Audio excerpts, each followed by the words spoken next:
I want to talk a little bit today, just a few words of wisdom that I'd like to share with you today.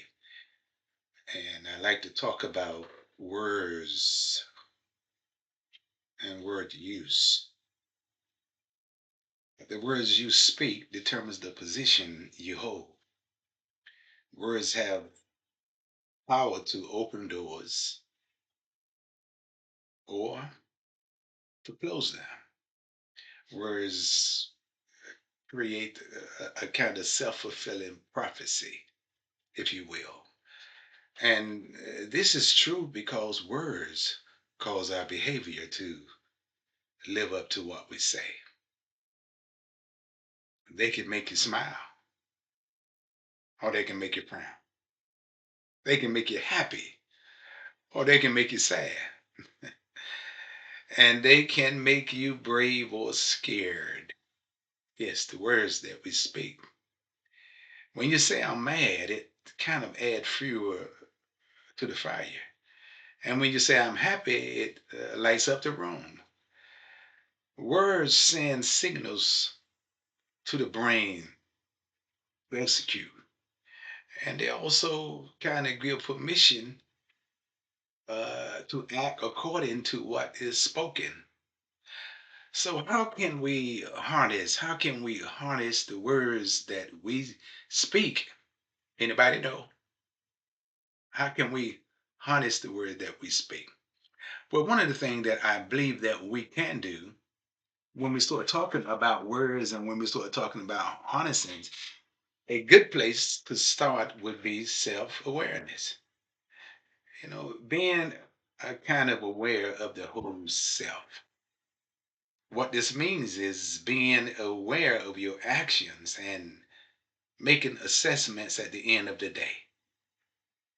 Such assessments always lead to an objective conclusion. After all, this is how God confirms our behavior. He assesses our actions in relation to His word, in relation to His word. Now, one of the things that I find is so fascinating is the scripture, as it speaks about, God thoughts being far from our thoughts. In fact, as far as the east is to the west. Now, that's a very mighty long ways. And he say the same thing about our ways are not like his ways. So I was thinking about the conscious person. Think about the conscious person. Now, if you would just simply think about the conscious person, in fact, your very own conscious, if you would think about your very own conscious, and then think about your subconscious, and you think about your subconscious, let me give you some scientific facts about the subconscious. The subconscious has the ability to process over 11 million bits of information per second. Now, that's a lot of information, my friend. 11 million bits of information per second, as opposed to the conscious mind, which only processes around 40 bits of information per second. Now, that is a mighty long jump, mighty differences. And so, why such uh, differences between the consciousness? Now, in one sense, it's kind of like when God said that how far our ways are far away from his ways, and our thoughts are unlike his. I want us to focus for a moment about what the conscious mind does. Now, the conscious mind basically operates based upon the five senses. In other words, you are conscious about what you see and what you say, what you hear, what you smell, and what you taste. And so the function of the conscious mind works in tandem with the sense that we portray. If we see something, well, the consciousness take thought of it, or the conscious mind take thought of it. But what about the subconscious? Why the difference? Why is it that we have two consciousness? Kind of like to think of it. One is external, and the other one is internal. In other words, when you communicate with the physical realm, and those that are of the physical realm, you most directly communicate with them through the what? Conscious, conscious mind. And so we do that through the conscious mind. But what about the subconscious? What role does the subconscious play? Well, one of the things about the subconscious is that it doesn't need to hear an audible voice, or it does not need to see through your eyes,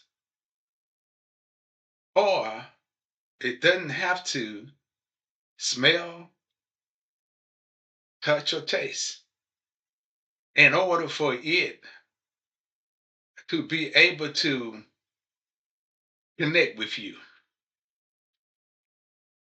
You see, it's designed to be able to move beyond what the conscious mind is able to do.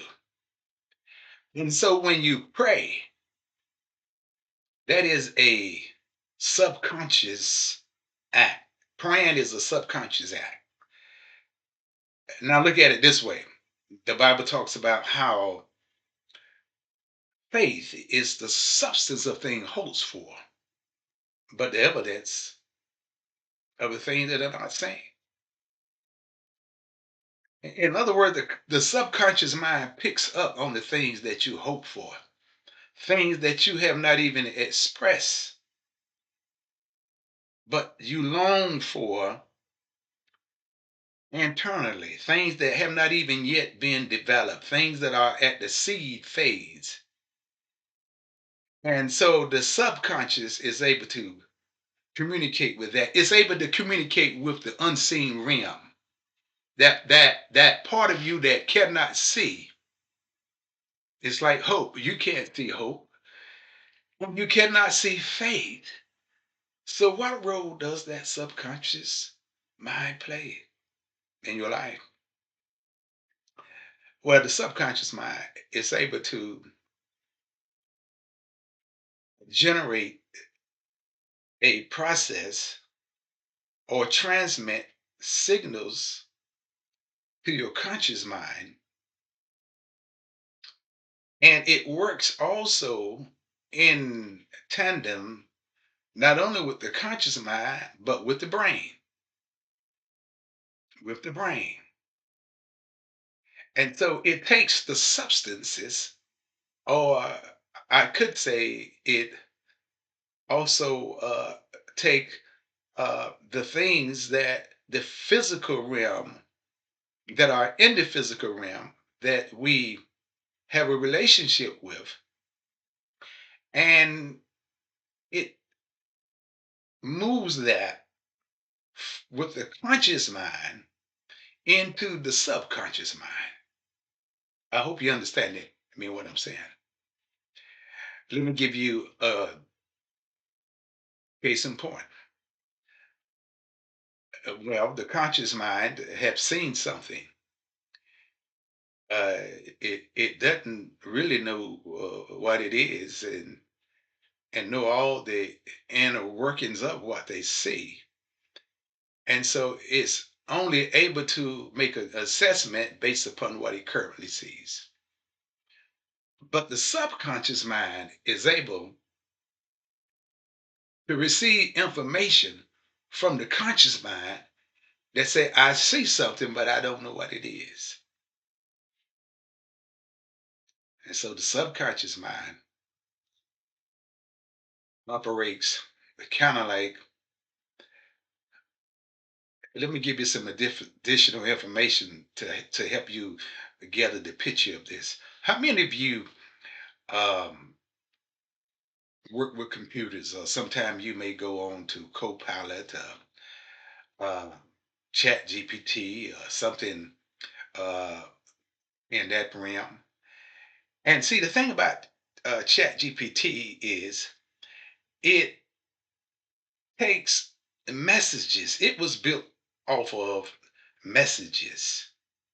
And in other words, when you put a question in, it doesn't just generate it based on its own ability, its own knowledge, but in a split second, it's able to subconsciously go through all the messages that people have sent in and grab a cohesive unit of words and create sentences that meets the demand of the question.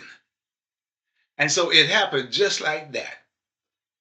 It happened just like that. And so now going back to the subconscious mind, it's able to take all the experiences, the experiences of the things that you cannot see, the things that you have thought about, the things that you heard and did not even pay attention to, the things that you have touched and forgot how it felt, the thing that has happened to you, and you don't moved on from it, thrown it out of your mind at the subconscious level. It's able to go and snatch everything and make it work together in order to achieve what you have said. And it knows what you desire based upon what you have said. Because what you have said transmit into the frontal cortex, and the subconscious gets involved. And so it sends a neural signal into your system to execute certain things. Let me give you an example. If I'm said, I am afraid, well, it heard what I said. And so what it begins to do is, since I said I'm afraid, it causes my adrenaline to start pumping and to support what I said. Now, if I say that I'll never be anyone, I'll never amount to anyone, since transmitters that secretes into your bloodstream and it start cutting off any possible degrees of opportunity. Because you yourself said that you'll never amount to anything. So it said, well, you don't need this, well, you don't need that. And so, therefore, it cuts off anything that will cause you to even have a desire and to be excited about things. And so, when we begin to understand and have a relationship with those different aspects of thought, now we know how to channel our words. And now we are also aware of the power of our words and to ensure that our words have consequences. And so I need to make sure that when I do speak, that I'm saying some things that are positive, Because when I say something, it's going up into my subconsciousness, which you begin to work on it. And it overrides even the conscious. Remember, the conscious relates more to the physical things that you see right then. But the subconscious is much deeper.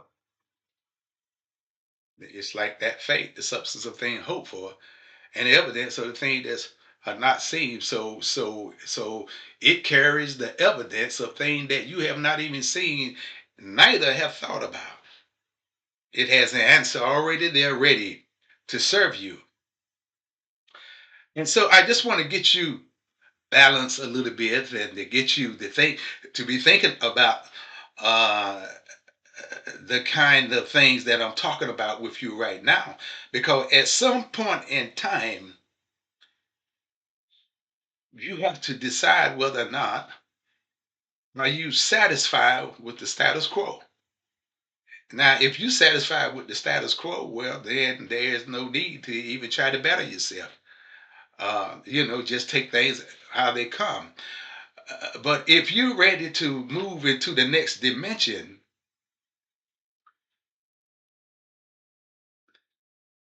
with greater power and greater ability to determine the outcome of what you desire, then you might want to be tuning in because I'm going to be dealing with some things that have escaped us because we simply have not known.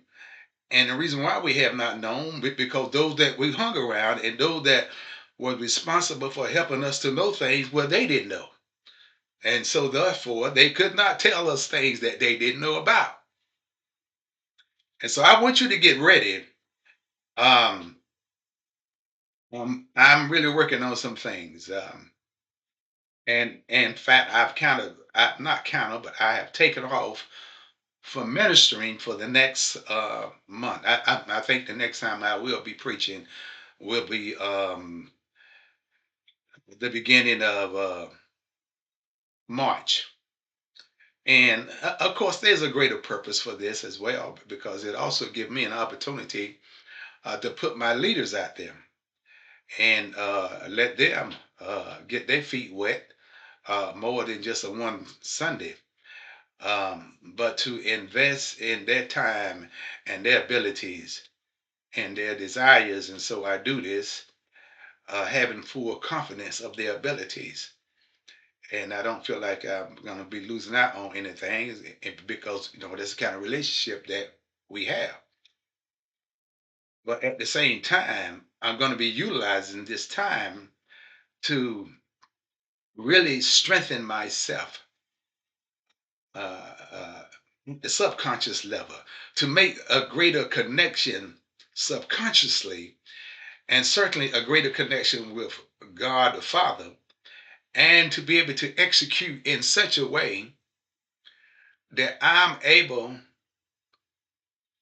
to be that light that shine in dark places, and also be that pillar of clouds that stands out during the daytime. And so, whether it's fire by night or the cloud by day, that I'll still be able to be a leader, not just in leading myself to a place, but more importantly, having a impact, a impact upon people's lives. And I want you to know that some of us who did not do much when we was younger, and nobody probably even knew your name at times, or never really thought about you doing anything. I'm saying to you that this is your moment, that this is your season and this is your time.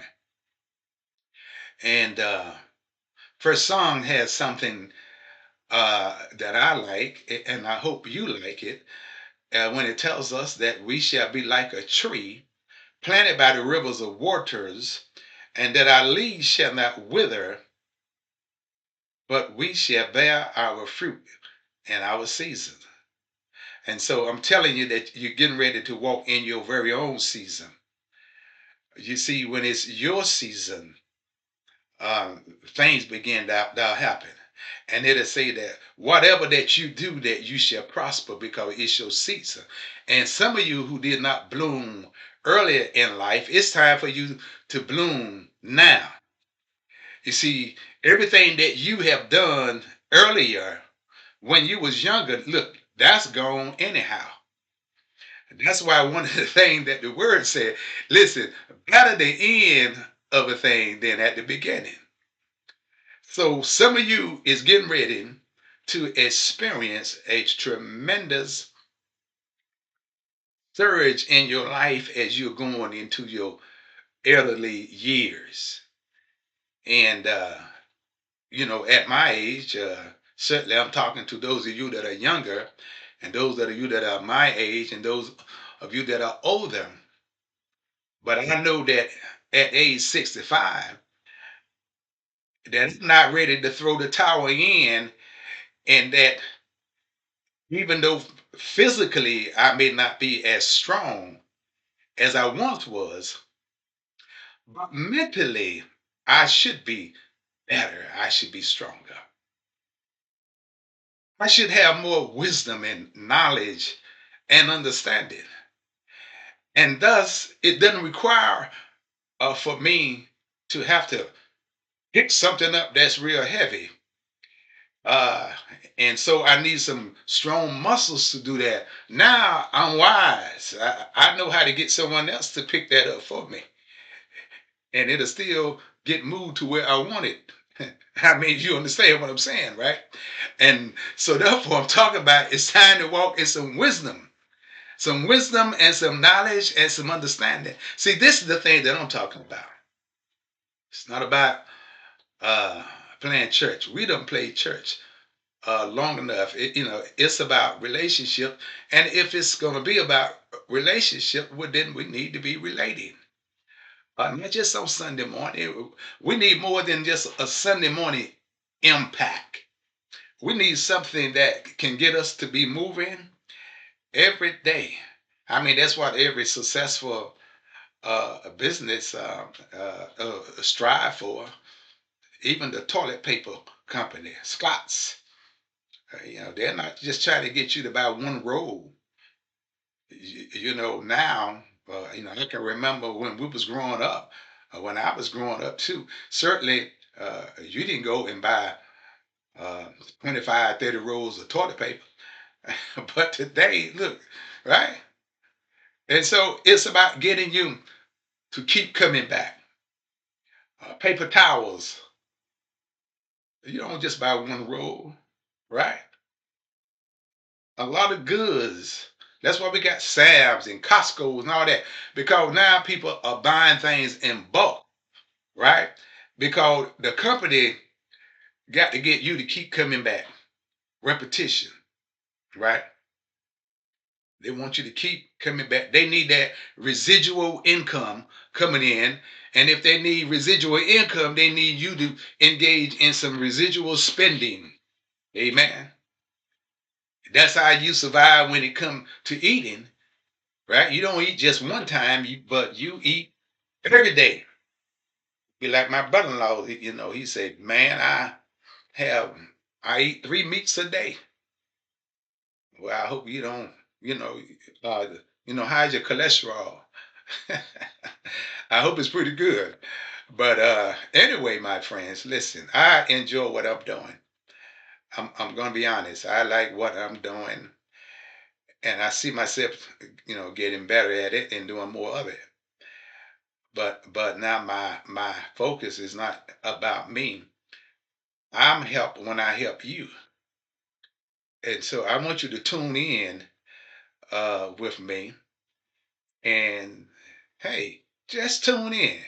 We're not, like we were, back in the day. You had to talk to someone that maybe they had good hair.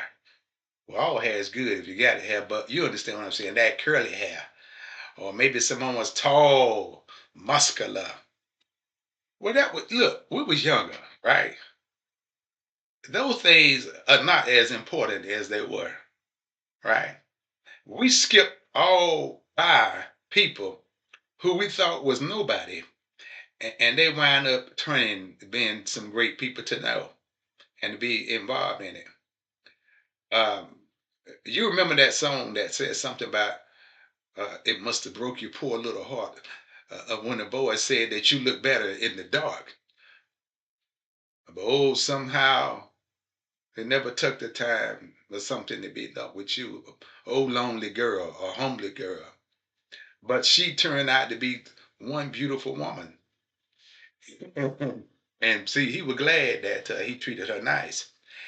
And so there's some people that you had skipped all by, and you counted them out. You didn't like them.